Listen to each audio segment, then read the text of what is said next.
பாம்பு விஷமுறிவு மருந்து உற்பத்திக்கு புத்துயிர் அளிக்கும் நோக்குடன் சென்னை கிண்டி கிங் நோய் தடுப்பு மருந்து மற்றும் ஆராய்ச்சி நிலையத்தில் கட்டப்பட்டுள்ள கட்டிடங்களை முதலமைச்சர் ஜெயலலிதா திறந்து வைத்தார். முதலமைச்சர் ஜெயலலிதா தலைமைச் செயலகத்தில் இருந்தபடி காணொலி காட்சி மூலம் 70 கோடியே 69 லட்சம் ரூபாய் மதிப்பீட்டில் கட்டப்பட்டுள்ள மருத்துவத்துறை கட்டிடங்கள் 14 புதிய ஆரம்ப சுகாதார நிலையங்களை திறந்து வைத்தார்.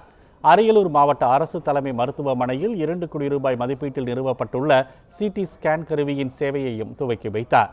சென்னை ஓமந்தூரார் அரசினர் தோட்ட வளாகத்தில் அமைந்துள்ள தமிழ்நாடு அரசு பன்னோக்கு உயர் சிறப்பு மருத்துவமனையில் 4 கோடியே 80 லட்சம் ரூபாய் மதிப்பீட்டில் நிறுவப்பட்டுள்ள ஸ்பெக்ட் சிடி மருத்துவ கருவியின் சேவையையும் அவர் காணொலி காட்சி மூலமாக துவக்கி வைத்தார்.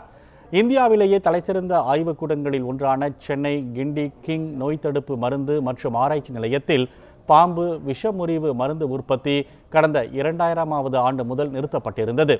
இதற்கு புத்துயிர் அளிக்கும் நோக்குடன் கிண்டி கிங் நோய் தடுப்பு மருந்து மற்றும் ஆராய்ச்சி நிலையத்தில் 16 கோடியே 72 லட்சம் ரூபாய் மதிப்பீட்டில் பாம்பு விஷமுறிவு மருந்து உற்பத்தி பிரிவு உள்ளிட்ட கட்டிடங்கள் கட்டப்பட்டுள்ளன. இவற்றையும் முதலமைச்சர் ஜெயலலிதா காணொலி காட்சி மூலம் திறந்து வைத்தார்.